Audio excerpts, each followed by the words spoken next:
querida academia, les damos la bienvenida a un nuevo miércoles en casa con el doctor Jaime Edelson.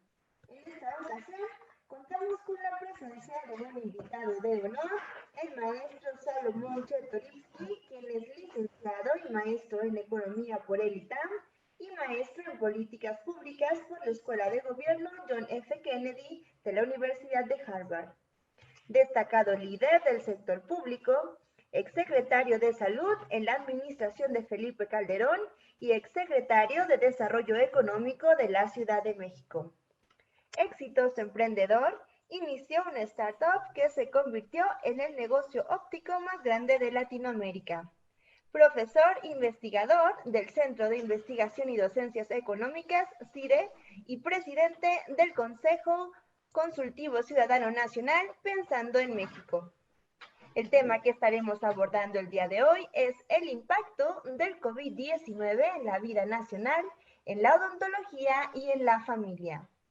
Pueden enviarnos sus preguntas para que nuestro invitado tenga bien responder todas sus dudas. Los invitamos a seguirnos a través de las redes sociales de IDA Academia y a compartir este video con útil información. Les recordamos que esta charla tiene un valor curricular de 2 horas para socios ADM, por lo que los exhortamos a registrarse en el link proporcionado para obtener la constancia correspondiente. La transmisión de hoy está patrocinada por Ideas Dentales. Le damos, por supuesto, también la bienvenida a nuestro anfitrión de miércoles en casa, el doctor Jaime Edelson, para quien aperturamos los micrófonos. Bienvenidos, comenzamos. Bueno, ¿qué tal? Muy buenas tardes. Estamos cumpliendo con nuestro 7º miércoles en casa y agradezco mucho la presencia del maestro Salomón Chertorivsky. Salomón, bienvenido a este grupo de entusiastas dentistas que nos reunimos semana a semana para tener esta charla en forma de tomarnos un café. Y después de haber escuchado una de tus charlas hace un par de semanas, conseguimos tu teléfono, te invitamos y no sé si te vas a acordar, tú me corregirás la fecha, yo creo que fue un 14 de septiembre cuando te nombraron secretario de Salud del sexenio de Felipe Calderón y era el mero día que inaugurábamos el Congreso de la FDI en el Centro Banamex y nos hiciste el favor de venir a inaugurar a nombre del presidente. Creo que fue tu primer acto público, no sé si recuerdas. Y de sí, ahí, por supuesto. No voy a hablar más, te voy a dejar el tiempo, traes una presentación y al final, les agradecemos que vayan anotando sus preguntas, tanto en el Facebook Live como en preguntas y respuestas de Zoom. Y con ustedes, el maestro Chertorivsky. Muchas gracias, querido doctor Edelson. Gracias a todas y todos. En efecto, pues me encanta estar con ustedes. Es mucho mejor estar así de lejos que tener que ir a un consultorio. Eso siempre es un momento de poco gozoso, a pesar de tener tan buenos amigos. Pero bueno, como lo decía Jaime, y lo recuerdo con mucho afecto, en efecto, a mí me nombran el 9 de septiembre secretario de Salud y poquitos días después, uno de mis primeros eventos públicos grandototes fue con la asociación. Fue un gran gusto. Y bueno, en ese momento yo les decía pues que la odontología iba a ser tomada en cuenta como parte integral del sistema de salud y bueno, creo que pudimos trabajar bien juntos, así que regresar con ustedes es siempre un gran gusto. Si ustedes me lo permiten, voy a compartir mi pantalla para poder poner una presentación y a partir de ahí echar la charla. Espero que no me vaya a fallar porque hoy en la mañana di una plática y me estuvo fallando la tecnología. Dicen mis hijas que ya me compre una computadora nueva. Yo me niego a eso de que tenemos que estar cambiando las cosas cada ratito. Pero bueno, déjenme, ya le pongo y me arranco. En efecto, hoy quiero platicar la siguiente media hora, 35 minutos, de cómo enfrentamos la doble amenaza, porque estamos por lo menos viviendo una crisis sanitaria y una crisis económica, y digo por lo menos porque estamos viviendo también otros tipos de distorsiones en nuestro día a día. ¿Qué decir de la salud mental? ¿Qué decir del tema de seguridad? En fin, pero me quiero centrar, y así lo he hecho en los últimos días, porque creo que la primera fase está en concentrarnos en lo sanitario y en lo económico. Y digo en los dos porque están atados, porque sin lugar a duda la respuesta primaria tiene que ser para poder combatir la parte sanitaria y con ello salvar vidas. Pero para poder hacerlo, la parte económica está absolutamente involucrada. Entonces, trataré de ir sobre ello. Quiero hablar de una nueva realidad. Es un concepto que he estado utilizando y me sirve mucho para explicar de qué se trata lo que estamos viviendo o cómo lo vislumbro, cómo lo visualizo yo. Hablaría un poco del COVID-19 en el mundo. Ustedes son expertos, han estado y están muy informados, pero creo que hay que dar un pequeño repaso de cómo andamos. Hablaré de la primera amenaza y la mayor parte del tiempo lo concentraré en eso. Brevemente de la parte económica, no quiero aburrirlos con ello, pero creo que no se nos puede escapar. Hablaré de resiliencia, hasta traté de meter algo de lo que me puse a estudiar de odontología, pero ahí más bien los quiero escuchar a ustedes y concluiré. Déjenme empezar con, como decía, un nuevo concepto. Estamos viviendo una situación tan inédita que nos llama a tener la capacidad de replantearnos o plantearnos todos los días. Todos los días hay nueva y mejor información y debemos de usar esa nueva información para la toma de decisiones.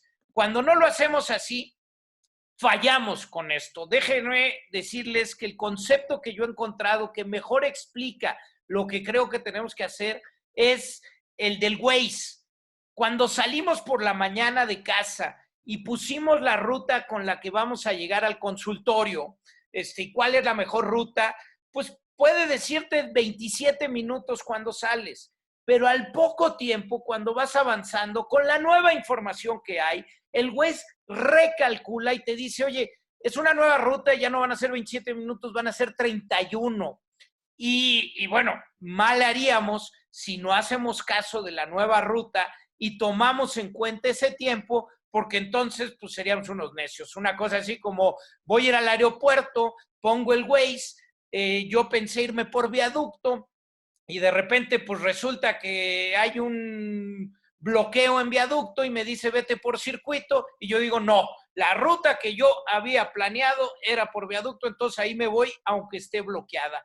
Este es uno de los grandes temas que tenemos que estar pensando todo el tiempo, el recalcular, el tener esa capacidad, el tener esa flexibilidad para pensar que si bien podemos tener la planeación estratégica de largo plazo, por supuesto, las posibilidades de pensarnos a un año, a 5 años, tenemos al mismo tiempo que entender que todos los días hay nueva información, nueva inteligencia, nueva evidencia y que tenemos también que actuar con esa nueva evidencia. Y entonces, habiendo dicho eso, y creo, insisto, que es la fórmula para poder ir adelante, les diría el brote que estamos viviendo, este brote de COVID-19, como ustedes bien saben, es un coronavirus, es un coronavirus de esta gran familia de viruses que son los coronavirus, pero es tal cual, no es una cosa marciana, es nuevo, sí, pero hasta el día de hoy se comporta como sabemos que se comportan los virus en general y los que nos han acompañado en toda la historia de la humanidad, de los cuales tenemos registro amplio. Tenemos registro desde el siglo XIV con la famosa peste negra que se propagó por todo el mundo, aún cuando no existían aviones, pero del este de Asia, del sureste asiático, hasta que falleciera el 25% de la población inglesa, pues fueron 10 años, pero se propagó por el mundo. Este coronavirus, el COVID-19, funciona igual. Pero la información es nueva, la información la tenemos rápida. A partir de los primeros casos de neumonía atípica en noviembre, del primer caso confirmado de un nuevo coronavirus en China en diciembre, una semana después se tuvo la secuenciación genética.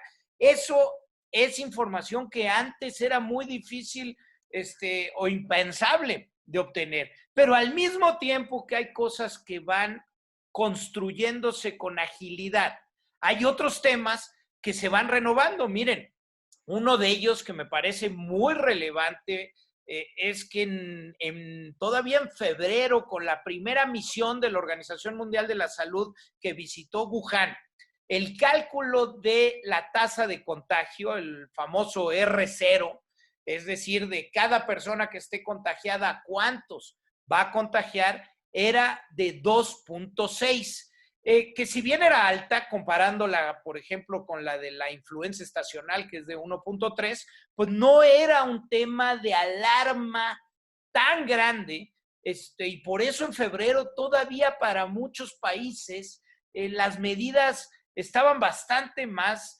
relajadas. Conforme ha pasado el tiempo, en el último trabajo del CDC de Atlanta, hoy sabemos que el R0 o la capacidad de contagio está en 5.7.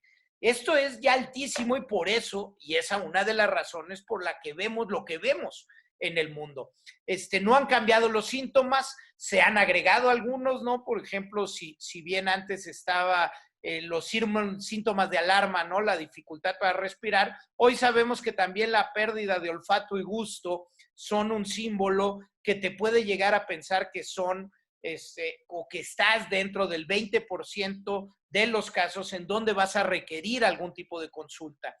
Nuevamente, el 5% de los casos que van a ser severos, eso no ha cambiado, y el 80% de los casos asintomáticos o bien con síntomas leves, tampoco es algo que se haya modificado en estos meses. Sigue siendo en ese sentido lo que es. Han ido variando los tratamientos, el cómo tratarlo. Aún no tenemos medicamento, aún estamos lejos de la vacuna, ahorita platicaré de ello, pero el virus nace en Wuhan y se va propagando a lo largo primero del sureste asiático, después Europa, ya cuando llega a Europa occidental, particularmente al norte de Italia, España, nos empieza a preocupar. Ya en el mundo traemos 3.6 millones de casos, ya cruzó, por supuesto, los océanos, llegó a Estados Unidos. Estados Unidos ya es el país con el mayor número de casos y llegó a México. Llegó a México, el primer caso lo tuvimos el día 27 de febrero y es bien interesante porque esto cuando empiezas a analizar el mundo, pues esto se propaga pues con muchas variables conocidas, pero también con muchas cosas desconocidas, ¿no? Podemos pensar en la variable demográfica, impacta más y de manera mucho más severa cuando hay más viejos. Pues en Italia el factor demográfico y el factor de edad fue un tema determinante, pero no así en Japón. Impacta más cuando los sistemas de salud están muy mal, como en Irán, pero no así en Irak. Impacta mucho más cuando el clima es menos cálido o húmedo. Es una hipótesis. Pues sí, pero en el Amazonas está lleno. Entonces, hay muchas interrogantes, muchas hipótesis que aún no las conocemos. Y por supuesto, y déjenme decirlo con toda puntualidad, y la suerte también juega un papel, el azar. Es decir, si la señora que llegó contagiada de Wuhan a Corea no hubiera ido ese fin de semana a una boda masiva, pues en ese barrio tal vez hubiera habido menos casos. Hay un tema azaroso, hay un tema de suerte. No, pues nos llega a nuestro país, nos llega, como ya decía, el primer caso el 27 de febrero, y nos llega, y debo de decirlo con toda puntualidad y sin falsas especulaciones, el sistema de salud mexicano, con todas sus imperfecciones, con todas sus debilidades, con todos los espacios de mejora, en general es un sistema de salud que para un país en vías de desarrollo funciona, insisto, lejos de perfecto, muy lejos de perfecto, pero es un sistema de salud que se ocupa de la atención todos los días. No solo ello, es un sistema de salud que, como ustedes bien lo saben, vivimos el 2009 con la H1N1.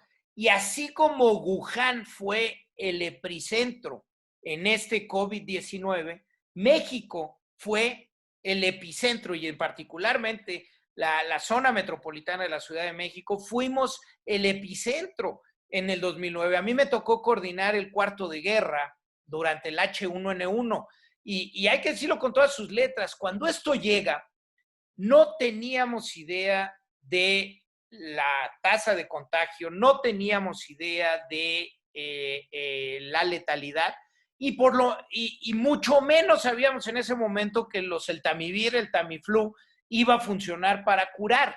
Llega un virus nuevo.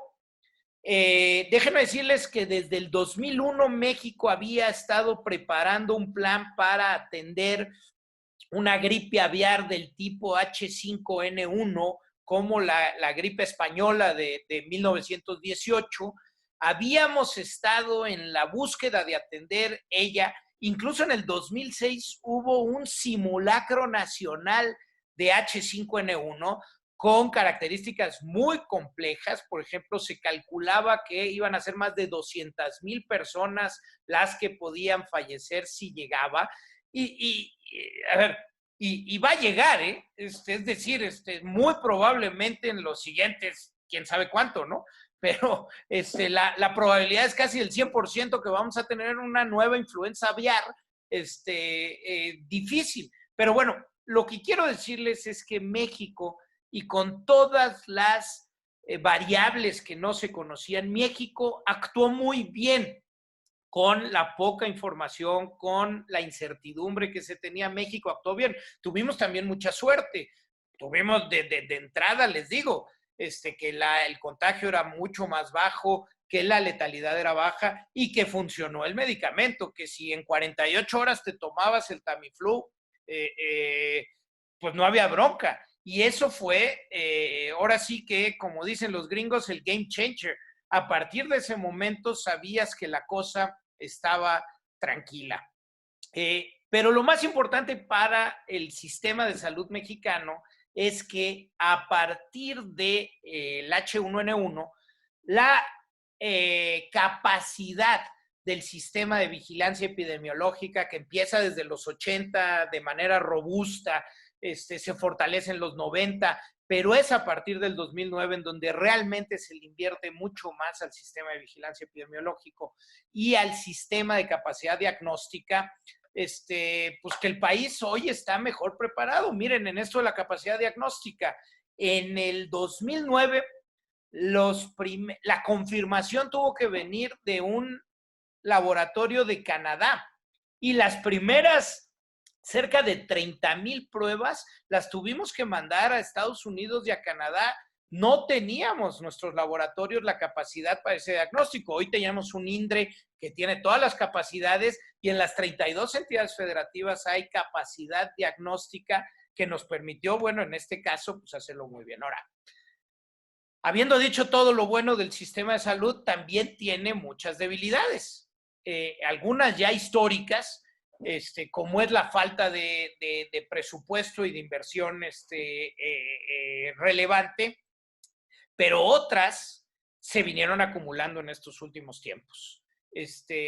Yo les diría que la primera y más fuerte es la desaparición del Seguro Popular. Mal que bien, hacia finales del año pasado, todavía el último día del año pasado, 53.5 millones de mexicanos habían sido cubiertos por el sistema de protección social en salud. Se había ido construyendo a lo largo de 15 años.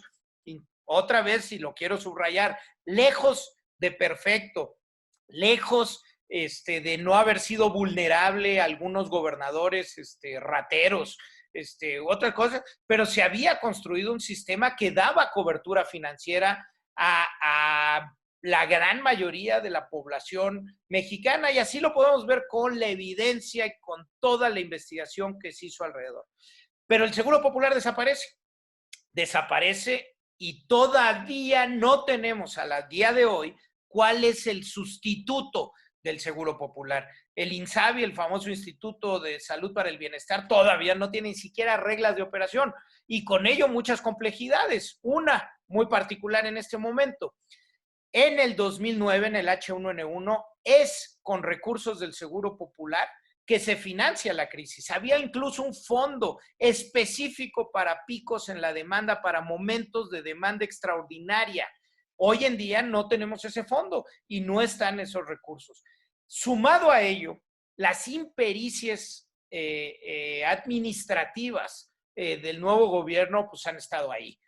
Llegaron a querer cambiar todo el sistema de compras de insumos para la salud y de medicamentos para el país, y lo que tenemos es un desgarriate en la compra de insumos, y entonces, pues a pesar de tener un sistema robusto en nuestro país, esta crisis nos agarra claramente en un momento de debilidad.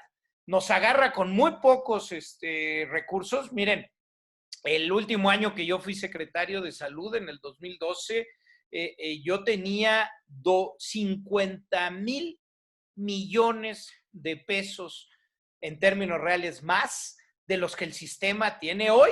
Y como ustedes saben, la inflación del sector salud es más alta que la inflación en general. Es decir, tenemos menos recursos y cuesta más la salud. Las enfermedades crónicas no transmisibles crecen en el país y hoy, insisto, tenemos menos recursos. Pero como decía, si a ello adicionamos la impericia administrativa, pues ya hemos visto los casos de muchachos y muchachitas con problemas de obtención de sus medicamentos para el cáncer u otras cosas. Estamos viviendo, por ejemplo, ya casi 200 casos confirmados de sarampión en el país. Déjenme decirles, el último brote de sarampión que tuvo México fue en el año 89-90. El último caso autóctono, es decir, generado en nuestro país, fue en 1995. Al día de hoy ya tenemos cerca de 200 casos en México y pues bueno, pues eso se explica de alguna manera solo. Ahora bien, habiendo dicho esto, la relevancia de la robustez del sistema de salud es que cuando llega una pandemia como el COVID-19, el gran problema que tienes es que generas una sobredemanda por ese 5% de todos los casos severos que acudirán y requerirán camas de terapia intensiva, soporte respiratorio y la atención de médicos y personal de enfermería especialista, que satura o sobre genera demanda en el sistema que ya existe y que tiene que atender todos los días. El sistema de salud mexicano atiende a cerca de 1 millón de personas todos los días. Nacen 4,500 niñas y niños todos los días. Se realizan 12,000 cirugías diarias en el sistema de salud, 100,000 urgencias. No deja de haber infartos agudos al miocardio porque ya llegó la pandemia. No deja de haber cáncer. El sistema de salud tiene de alguna manera que seguir operando y sobre ese sistema ya de por sí convulso y con capacidades limitadas, viene una sobredemanda de servicios. Y es por eso que lo que tiene que hacer un país en sus diferentes fases ante la emergencia, pues en la fase 1, cuando estás apenas en la importación de casos, cuando apenas, pues empiezas a cuidar quién viaja, empiezas a monitorear, empiezas a confinar a aquellos que tienen viajes y empiezas a informar y empiezas a generar las directrices comunes con la Rectoría Federal hacia todo el país. Cuando empiezan los contagios, pues empiezas con las prácticas de aislamiento físico de manera un poquito más generales para poder ir paliando el número de contagios diarios y con eso darle un respiro al sistema de salud. Y en la fase 3, cuando está el contagio epidémico, cuando ya es en toda la geografía nacional donde hay contagios, pues lo que tienes que hacer es el aislamiento físico relevante, porque si no, insisto, vas a sobresaturar los sistemas de salud, como ya está sucediendo en la Ciudad de México, en Cancún, en Tijuana, en donde en esta semana en la que sigue ya no va a haber camas de terapia intensiva, ya no va a haber respiradores. Entonces, ¿qué se hace? ¿Qué se hace para tratar de evitar que se llegue a la saturación? Lo primero, y que es la superobviedad, pero pues hay que seguirlo repitiendo y ustedes como profesionistas de la salud, creo que hay que seguirlo diciendo. Sí son las prácticas de higiene, si es el lavado de manos, si es el estornudo de etiqueta, si es el gel antibacterial, sí son estas las prioridades para tratar de disminuir los contagios. Solo hay tres orificios por los que entra el virus: los ojos, la boca y la nariz. No hay más. Y por ello tenemos que cuidar que esto no se dé. El otro es el distanciamiento físico. Ojo, lo reitero también de manera enfática cada vez, es un aislamiento físico más no social. Tan es así que estamos aquí juntos, que está, dice Jaime, echando un café. Pues a mí no me lo sirvieron hoy, pero bueno, ya es hora más bien de un tequila, pero bueno, eso ya lo discuto ahorita después con mi mujer. Pero el aislamiento, el distanciamiento es físico.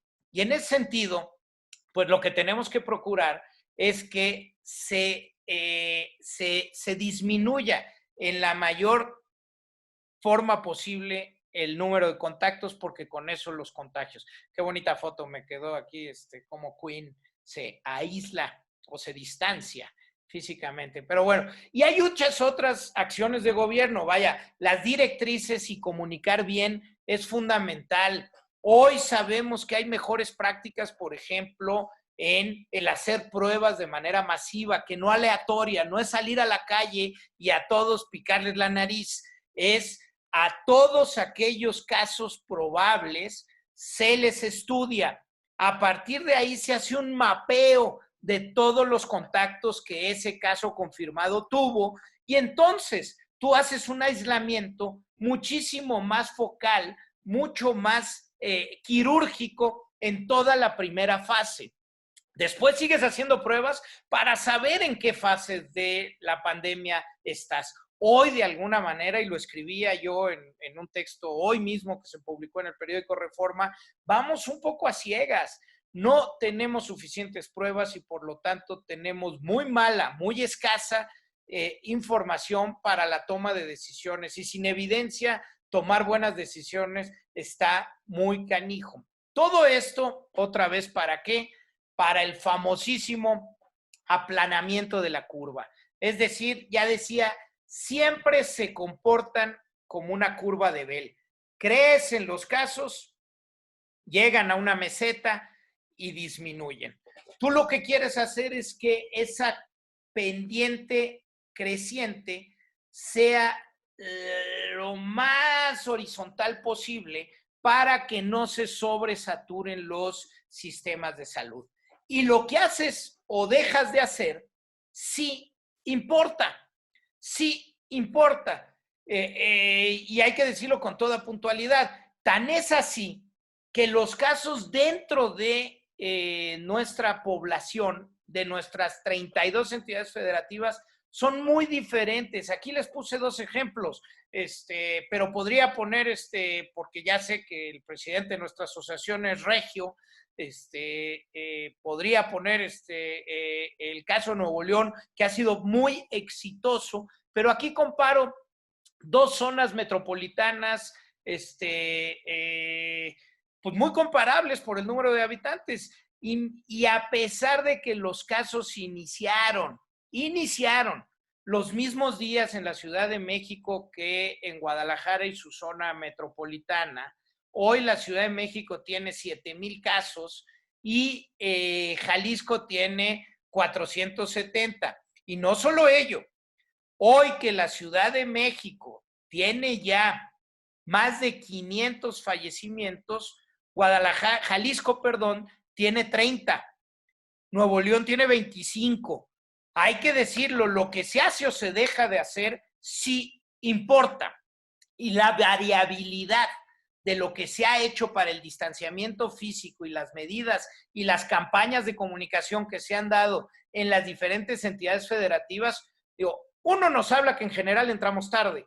2, que la rectoría del gobierno federal y de la autoridad sanitaria no ha sido la adecuada. Porque cuando es adecuada, o a todos nos va mal o a todos nos va bien, pero son la variabilidad que existe en esta materia, pues es la que nos explica por qué hay pues nos explica la falta de rectoría y liderazgo del gobierno federal. Por muchas razones, lo lento y lo dubitativo de las directrices, lo mal comunicadas, el desprecio a trabajar con los gobiernos locales, muchas razones, pero en fin. Ahora bien, para que el distanciamiento físico sea efectivo, lo económico no puede estar aislado. Lo económico tiene que ser parte. Otra vez, yo no tengo duda que lo primero es salvar vidas, como ya decía, pero para que las medidas sanitarias se puedan implementar con eficiencia, las medidas económicas tienen que estar puestas ahí. Porque decirle a la gente, quédate en casa, si no tienes dinero más que el que te ganas cada día para llevar comida al hogar, pues está canijo. Y les puedo poner algunos ejemplos, pero son 11 millones de mexicanos que ganan menos de 200, que trabajan y que ganan menos de 260 pesos diarios. Si esa mexicana, ese mexicano no sale a trabajar, simplemente esa familia no va a comer. Bueno, si no hay un plan emergente enorme, masivo, pues es imposible. Y lo digo con los profesionistas de la salud dental, vaya, si ustedes no van a trabajar, que pues es una de las cosas que pasa con esto, pues ese día simplemente no hay ingresos. ¿Cuántos de los 63,000 consultorios dentales que yo tengo registrado que hay en nuestro país se pueden dar el lujo de tener un periodo largo sin ingresos? Pues vaya, ¿cuánta gente contrata cada dentista? ¿Cuántos insumos no contratan y generan? Pues por esto necesitas un gobierno que intervenga de manera masiva. Y ejemplos les puedo dar muchísimos, desde el que vende jugos en la vía pública hasta quien tiene un salón de belleza. Oigan, hay estéticas y peluquerías, hay 225,000 en todo nuestro país. Imagínense, pues nadie se va a ir a cortar el pelo ahorita. Es verdaderamente la necesidad de entrarle lo que nos agarra. Porque además, esta crisis económica nos agarra muy mal parados como país. Ya veníamos de un año sin crecimiento, donde los motores de la economía estaban parados. Esta, por ejemplo, es la inversión como porcentaje del PIB en infraestructura, la inversión pública, vaya, y estamos a niveles de los 1900, o sea, es decir, con Obregón y Calles, el país estaba invirtiendo lo mismo en infraestructura, en inversión pública como porcentaje de su Producto Interno Bruto que el año pasado. Además, la inversión privada está en caída. Cerró el año pasado con menos 5% de año a año. La inversión privada no ha encontrado, a partir de la cancelación del nuevo aeropuerto internacional de la Ciudad de México, muchas ganas por invertir en el país, y con eso la pérdida de empleos. Y la pérdida de empleos gravísima, Al día de hoy, a partir de las medidas de aislamiento social en nuestro país, cada día se han perdido 18,000 empleos. Y en el próximo mes, cuando termine la contingencia, se van a haber perdido entre 1 y 2 millones de empleos formales, Estoy hablando de empleos formales. Se calcula que alrededor de 20 millones de mexicanas y mexicanos caerán en pobreza de ingresos por el asunto.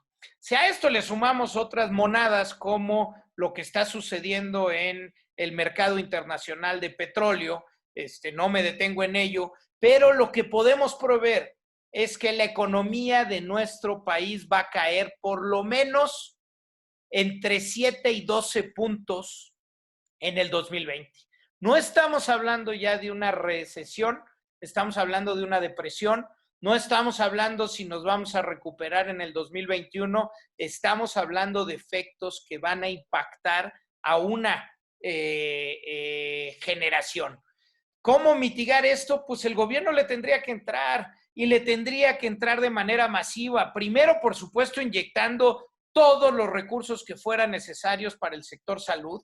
Es fecha que, por ejemplo, yo estoy en los patronatos y en las juntas de gobierno, estoy en nutrición, estoy en el Instituto Nacional de Enfermedades Respiratorias, en el Hospital General. Es fecha que no llegan los ventiladores nuevos de manera importante, que lo que han podido construir adicional ha sido en base a donativos. El gobierno se tendría que convertir en el comprador de último recurso. Les pongo un ejemplo.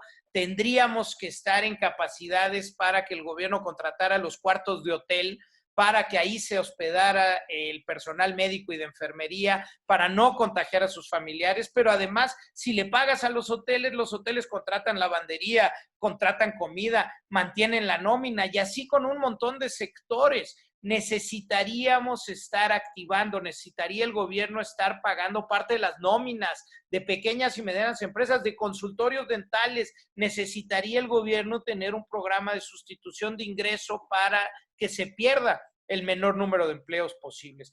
Por supuesto, en el corto plazo se van a necesitar acciones para irnos reactivando, y en el ya más mediano plazo, pues otro tipo de acciones. Pero no me quiero clavar en ello. Lo que sí les diría, necesitamos un gran plan de acción, un gran ejercicio de emergencia económica, porque si no, y así lo digo con esto, perder empleo es como perder vidas. Es una cosa dramática, y cada empresa que cierre va a tardar 5 o 10 años en volverse a abrir, así como cada empleo que se pierda. Son momentos de resiliencia. ¿Cómo salimos adelante de esta crisis? ¿Cómo le hacemos si le explicamos a nuestros hijos, y nos explicamos a nosotros mismos que hay momentos difíciles y que estos momentos pasan? ¿Y cómo está uno sano mentalmente para poder salir adelante? No sé bien en sus consultorios, pero ustedes tienen que planear.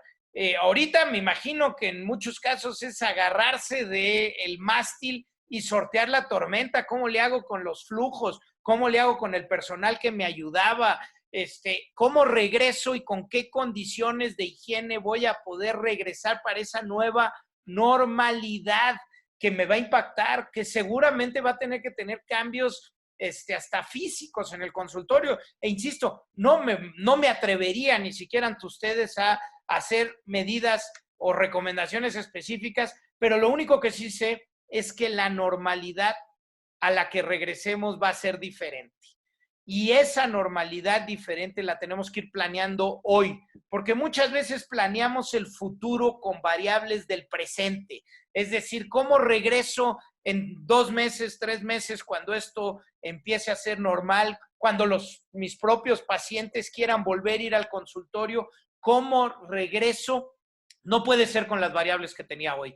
Tengo que leer, tengo que estudiar y tengo que imaginarme cómo va a ser ese mundo de mañana para poder regresar a esa nueva normalidad. Porque déjenme decirlo con toda puntualidad, no va a haber normalidad hasta que no tengamos vacuna.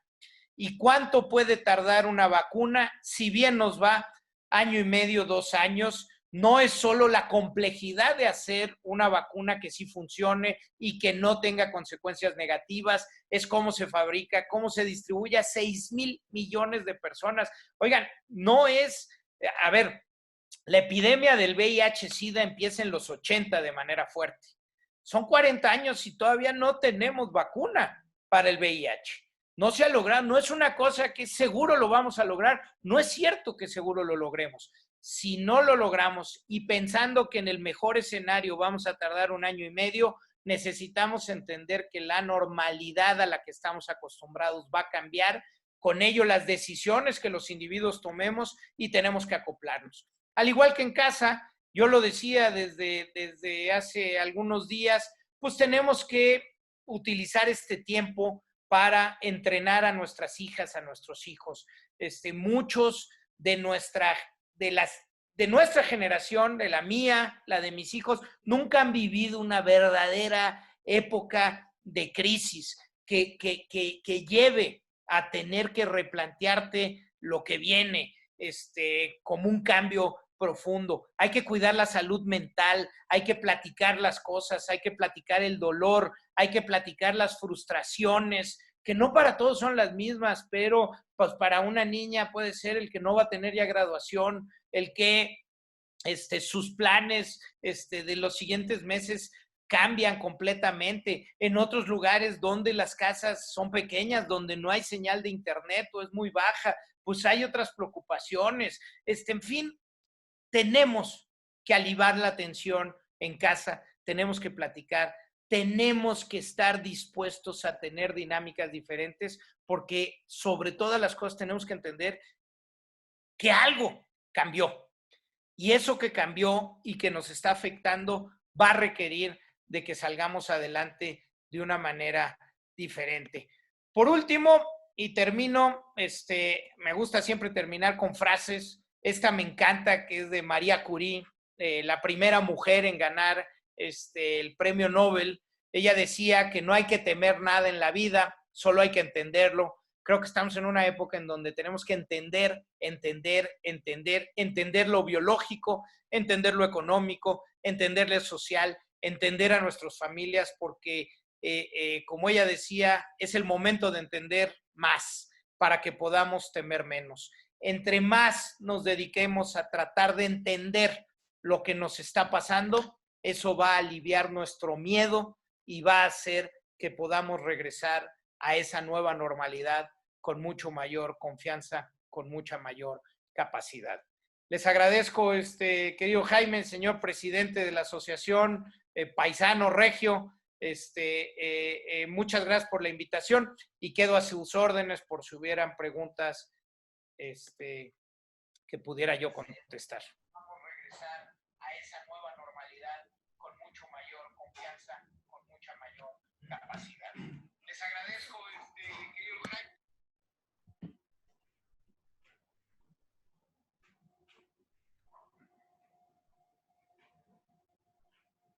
Tienes apagado el micrófono, Jaime. Yo aquí wiri wiri, ¿no? Perdón. Antes que nada, agradecerte que hayas tomado de tu tiempo. Sabemos que estás trabajando y nos hiciste un espacio en la agenda para poder tener esta charla. Quiero aclarar, algunas personas, pues no sé si se molestaron o pensaron que si esto era un mensaje anti-AMLO. No es de ninguna manera, es simplemente objetividad. Este es un espacio libre, abierto, en el que durante 7 semanas hemos opinado o expresado nuestras opiniones y todo el mundo tiene derecho a discernir. Pero en ese sentido, lo uno con otra de las preguntas, ¿qué hubieras hecho tú si fueras secretario de Salud en este momento? Sí, muchas gracias. Mira, además, y yo respeto absolutamente las diferentes opiniones y no, no pretende ser anti una persona, pero sí llevo ya varios meses señalando, con mucho respeto además, donde las acciones de gobierno podrían ser diferentes y mejores. Yo he estado diciendo, si yo hubiera sido secretario de Salud, si me hubiera tocado como ese momento, hubiera tratado de ser mucho más puntual en las directrices a través del Consejo de Salubridad General. El Consejo de Salubridad General es la máxima autoridad en materia de salud. En su seno convergen las diferentes secretarías de Estado, las academias nacionales, la Universidad Nacional, el Politécnico. Están representadas las regiones, por regiones, las entidades federativas, y tiene una característica muy importante. Las decisiones que se toman en el Consejo de Salubridad General son de carácter obligatorio y de aplicación general. Por ejemplo, cuando sale la autoridad educativa de nuestro país y dice a partir de tal fecha, creo que era 17 de marzo, se van a cancelar las clases, y no había pasado ni una hora y ya habían salido otros gobernadores a decir, pues yo ya la cancelo antes.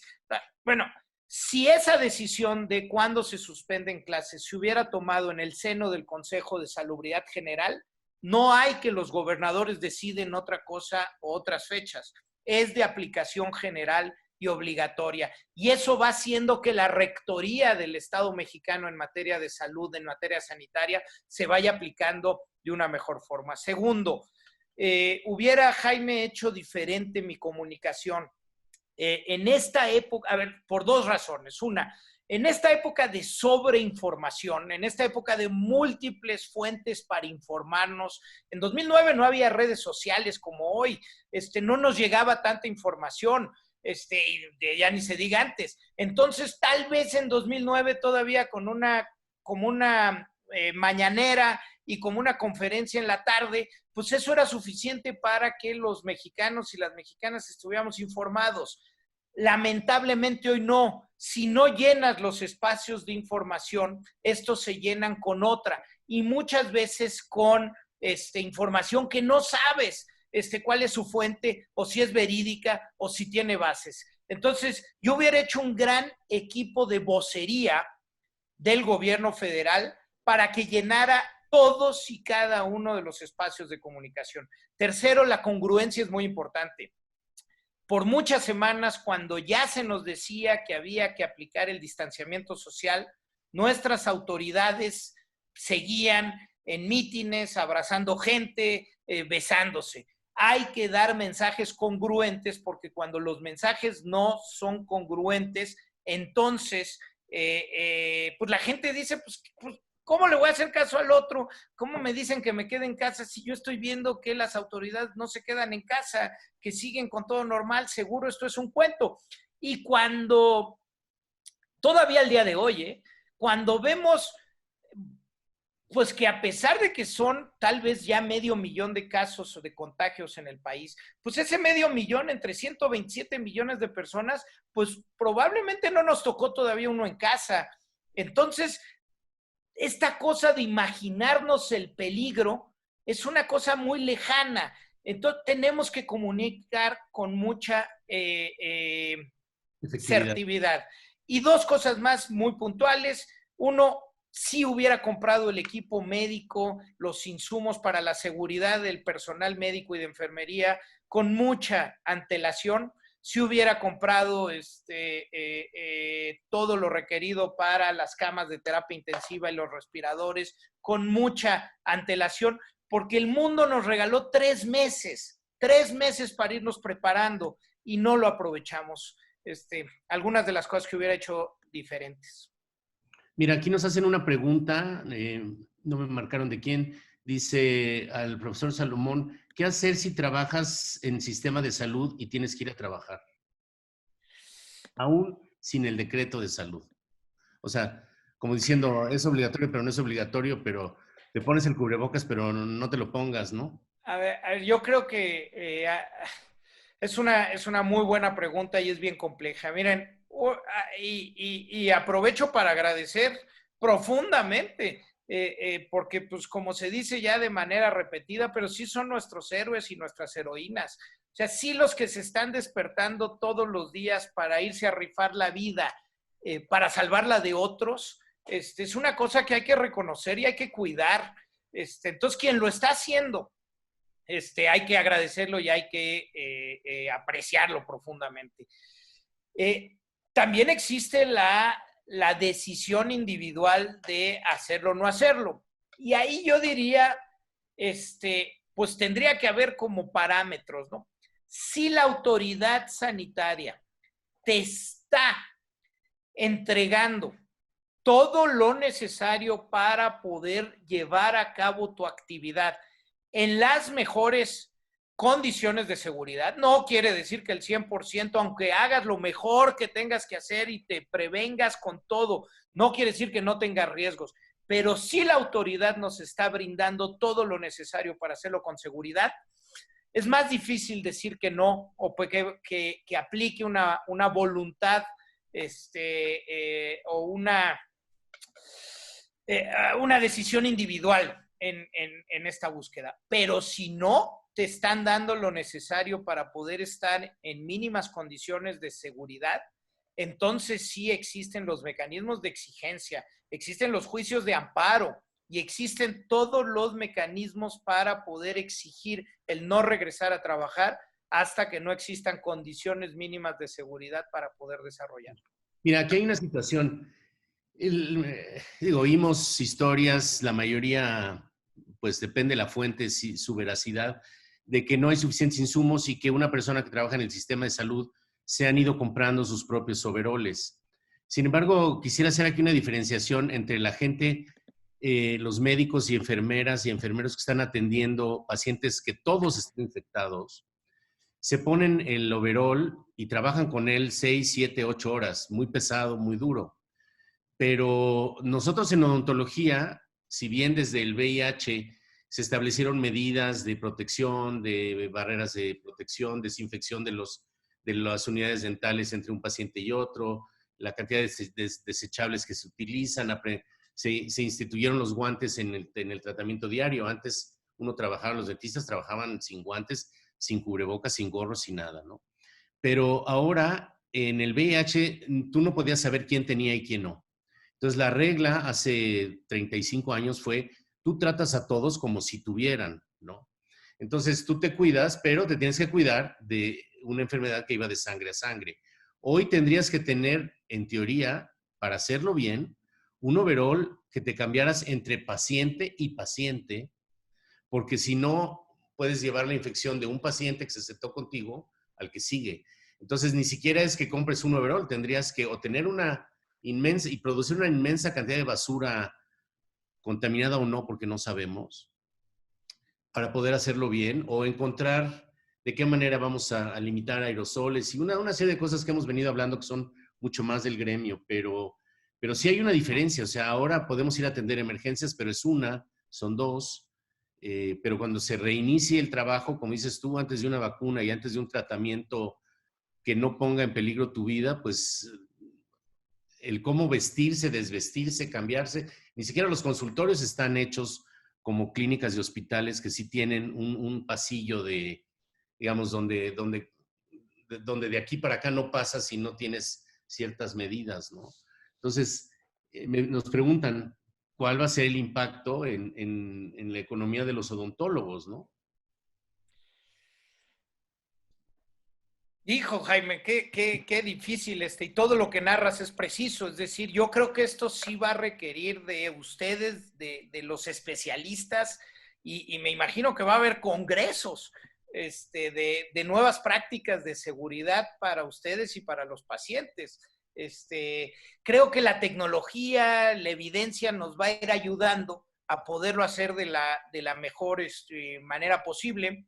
Creo que van a avanzar cosas tecnológicas, pues para la que nos habíamos rehusado, cosas desde la telemedicina y la odontomedicina a distancia. Yo creo que va a haber cosas que con buenas cámaras, con buenos equipos, Teledentistry, ¿no? con robótica, creo que esto nos va a llevar a nuevos paradigmas en esa parte. ¿Cómo les va a afectar? Yo creo que muchísimo en lo económico. Me apena profundamente decirlo, pero yo creo que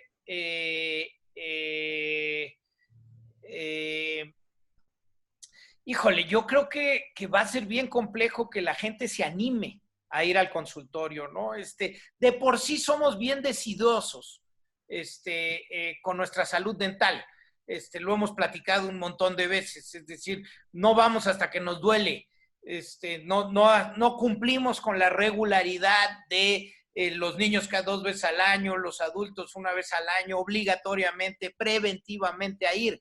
Híjole, si no me duele nada, pensar en ir a un consultorio y estar con la boca abierta, híjole, nos va a costar trabajo, al igual que nos va a costar trabajo hasta que no haya una vacuna, en ir a una discoteca, o en meternos a una sala de cine.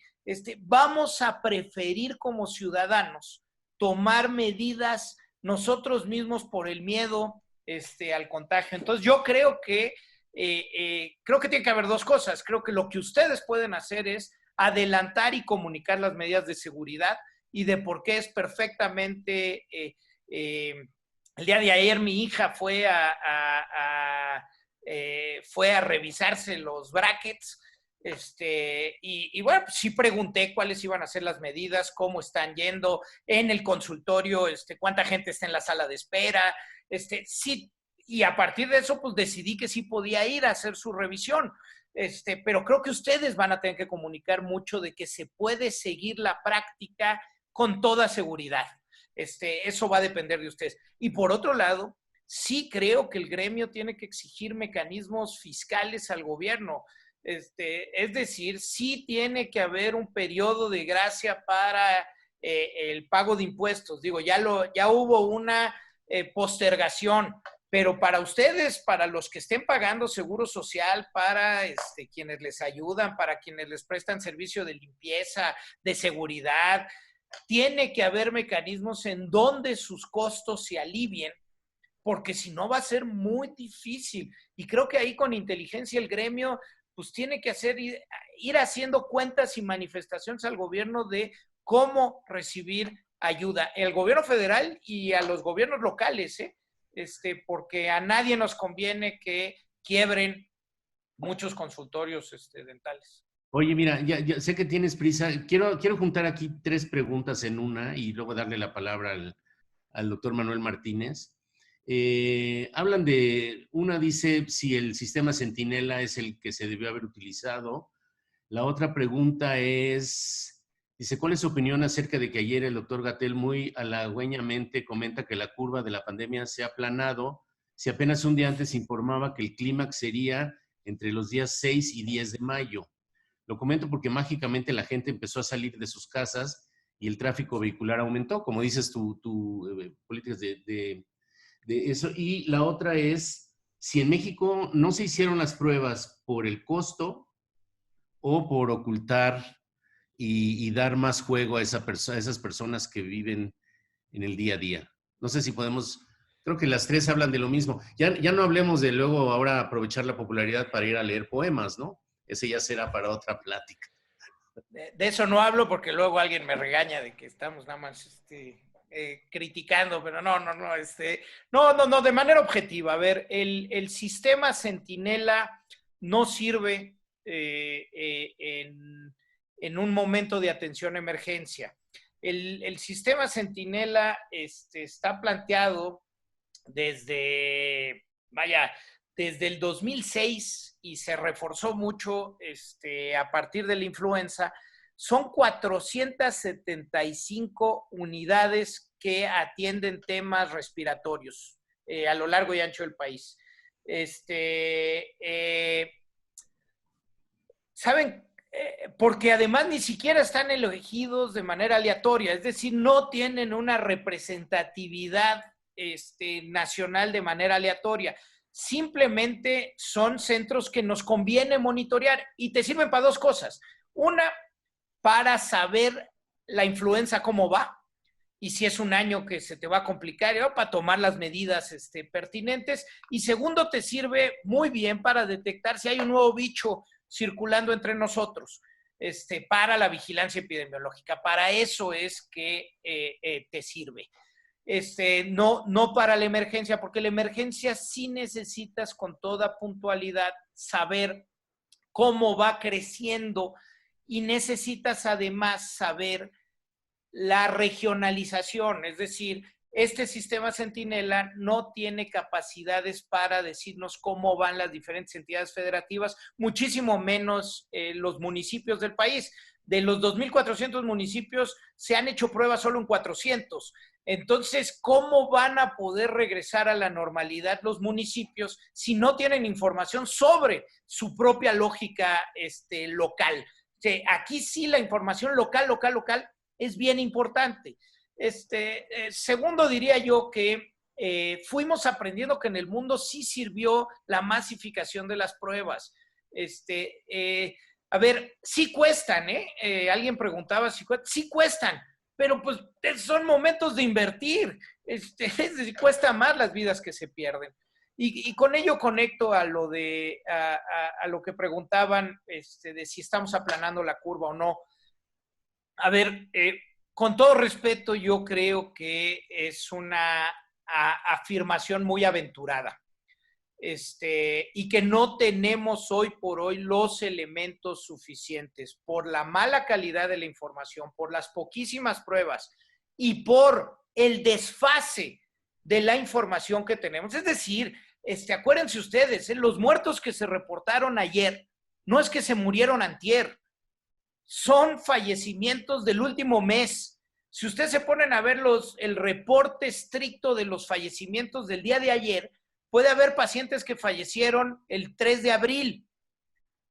Ese es el desfase que tenemos en la información. Entonces, si tenemos poca, si tenemos mala y si tenemos información desfasada, decir o modelar que el día de hoy, porque así lo habían dicho con anterioridad, que el día de hoy iba a ser el pico y ahora dijeron que el día 8, pues híjole, perdón, pero yo sí pienso que es una irresponsabilidad. No tenemos capacidades para hacer ahorita buen modelaje porque no tenemos la fuente primaria para hacer ese modelaje. De por sí, el modelaje epidemiológico es complejo porque cuando tú modelas, por ejemplo, pronósticos de clima, si mañana te dice el pronóstico que hay 70% de probabilidad de lluvia, pues sales con paraguas. Si mañana te dice que hay 70% de probabilidad de que se incrementen los casos de esto muchísimo, el gobierno actúa, tú actúas y con eso de manera dinámica vas cambiando la realidad y la realidad cambia y entonces el modelo cambia. Son modelos mucho más complejos que con mala información te arrojan malos resultados. Yo creo que es muy atrevido decir hoy por hoy, como estamos, creo que nuestro mejor termómetro son los fallecimientos acumulados. Creo que hay buenos esfuerzos por modelar de manera diferente.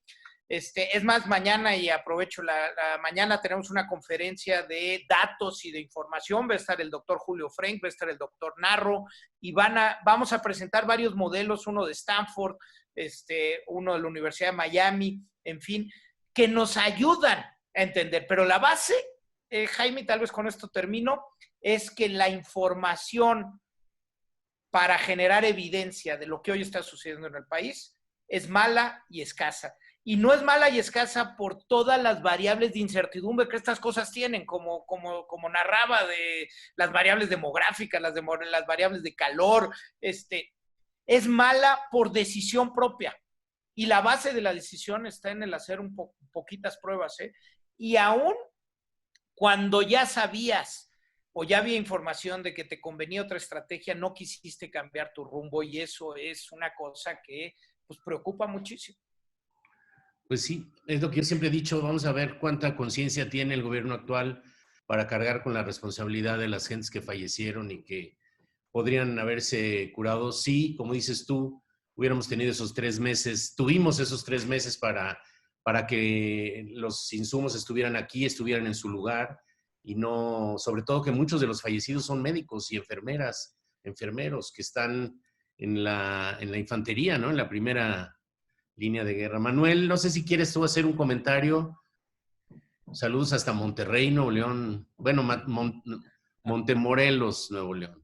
Exacto. Pues ya buenas tardes tengan todos ustedes. Quiero primero que nada agradecer a IDE Academia por la oportunidad que me permiten para estar presente en esta magnífica charla que se dirige miércoles en casa con el doctor Jaime Edelson y en esta ocasión, pues yo sí lo quiero decir, una superestrella, sí, el maestro Salomón Chertorivsky, que gracias a la experiencia obtenida en todos estos cargos administrativos que ha tenido, principalmente pues lo último que lo recordamos públicamente como secretario de Salud, pues creo yo que toda esta información que nos ha brindado ha sido muy certera. La opinión es una opinión personal, no son cifras oficiales o opiniones oficiales, pero creo yo que con la conciencia de todos, con la buena voluntad de todos, podemos salir adelante de este proceso, de esta etapa en la que nos estamos enfrentando. Inédita, que nadie la quería, nadie la queríamos, pero creo yo que estamos saliendo adelante. Y bueno, pues en realidad sí, soy regio.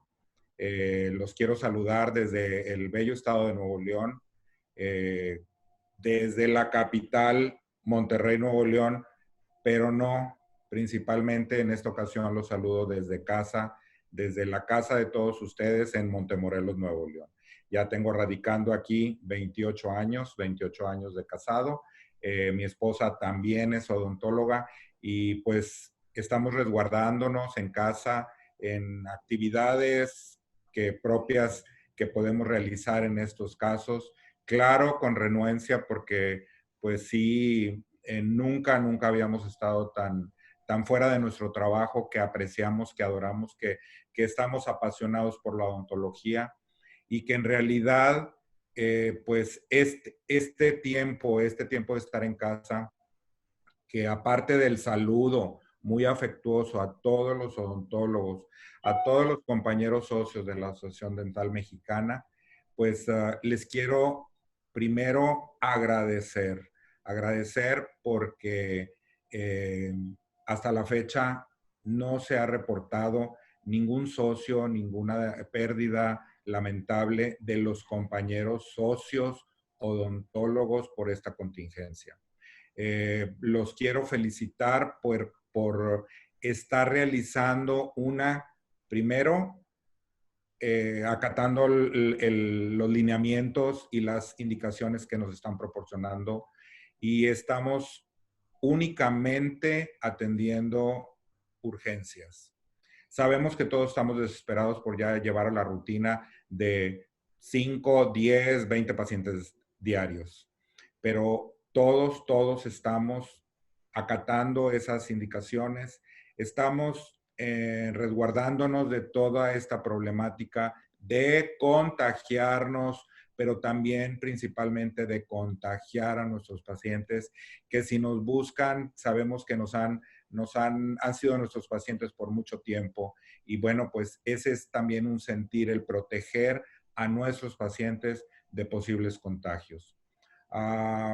Felicitar a todos los compañeros socios porque están llevando a cabo reuniones virtuales, donde se están llevando a cabo educación continua, donde están planeando, y yo he recibido documentos, he recibido videos que de veras los felicito, por esa calidad, ¿sí? En la forma que están haciendo todos y cada uno de los colegios federados, los 120 colegios federados actuales que están registrados en nuestra Asociación Dental Mexicana. Bien lo decía el maestro Salomón, que en todas las entidades federativas todo esto está sucediendo de diferente forma, ¿sí? Yo, que puedo comparar la gran ciudad de Monterrey, la capital industrial, la capital donde la economía es una de las fuertes en el país, pues se ha detenido, se ha pausado grandemente en muchos sentidos. Las salidas de las familias a los lugares públicos, esos paseos recreativos dominicales, pues se han tenido que suspender y han tenido que controlar esas familias a sus niños para controlarlos en casa, para no salir, pero creo yo que es muy frustrante para todo. Y en cambio aquí en Montemorelos, que es una ciudad muy pequeña, pues es otra la rutina, es otro el tratar de detenernos y para que permanezcamos en casa. Gracias a todos los colegios por ese apoyo a la Asociación Dental Mexicana. Estamos trabajando en todo esto y van a recibir noticias de todos esos proyectos que tenemos de proponer a las autoridades el cómo debemos de trabajar en nuestros consultorios, cómo lo estamos haciendo porque estamos obedeciendo a la norma oficial mexicana que nos rige, la 013, y sabemos que vamos a cumplir con todo lo que se nos vaya a requerir en un futuro. Muchas gracias, Jaime, por permitirme estar con ustedes en al contrario, Manuel, y bueno, yo hice referencia a lo regio porque Salomón también tiene sangre regia. Vale. Sus abuelos maternos son de Monterrey, así que compartimos, yo también. Los tres entonces somos de descendencias regias, sí, mi papá es del estado de Coahuila, pero bueno, pues yo tengo los 59 años radicando en este bello estado que es Nuevo León, en uno de los más pujantes de la República Mexicana. Bueno, pues aprovecho para agradecerles a todos nuestros escuchas de este miércoles en casa. A ti, Salomón, nos pasamos un poquito el tiempo, yo sé que tienes otros compromisos y por eso tenemos que cortar esta charla. Se quedaron muchas preguntas, pero pues iremos dándole, algunas ya hemos contestado en versiones anteriores. Quiero invitarlos la próxima semana, vamos a tener al doctor Alejandro Cárdenas, que es internista del Grupo Ángeles, y al doctor Ramán Bedi, que fue director de salud pública de la Gran Bretaña durante 5 años y que es el director o el presidente del Global Child Dental Fund, que tiene actividades preventivas en todo el mundo. Y pues les estaremos informando por los mismos mecanismos, los horarios y los currículums de las personas que nos acompañan. Manuel, muchas gracias. Salomón, también muchas gracias. Y me encantó eso que el Waze, ¿no? O sea, estaremos esperando de nueva información para poder tomar nuevas rutas hacia un, pues no digamos final feliz, pero que lo anormal, que la curva de lo anormal sí se aplane, ¿no? Muchas gracias, buenas tardes. Muchas gracias a todos.